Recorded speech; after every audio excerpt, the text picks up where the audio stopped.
I don't understand why district attorneys who work hand in hand with law enforcement, why they are charged with investigating the people that they partner with in other crimes to investigate them. I've thought a lot about this, Harvey. I was a prosecutor, as you know, and you get close with the cops. They're coming into your office all the time. You're working on different cases. You have to call them to subpoena them and get them to come in to testify. And it's natural that the people you work with, you develop a bond with.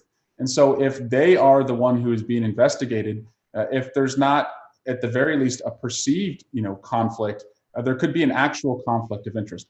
What I believe we should do is have a statewide pool of officer-involved shooting prosecutors, meaning that if there was a shooting involving an officer in Los Angeles County, that Los Angeles County would be prohibited from investigating it, and it would go into the pool, and the next county up in the pool would investigate it. So it could be an Alameda County prosecutor team. It could be, a Riverside County prosecutor team, but it's not a team that has worked with the officers. I think that would go a long way to make sure that justice is done. Have you taken that up the flagpole? Well, it's a local decision, but what we're, at least in this federal legislation, doing is we're insisting that there's independent misconduct boards. But I do believe there's going to be an opportunity, to do that.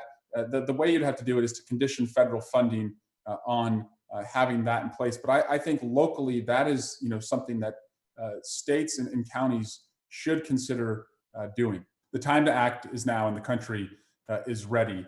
We've seen individual tragedies and institutional tragedies. And right now we have an opportunity, I believe, because people are just saying enough is enough, to put in place real reforms. Are you worried about what, Bill Maher's been talking about for several years now, which is if he loses, he's talking about, I got the bikers, I got the military, I got the cops behind me.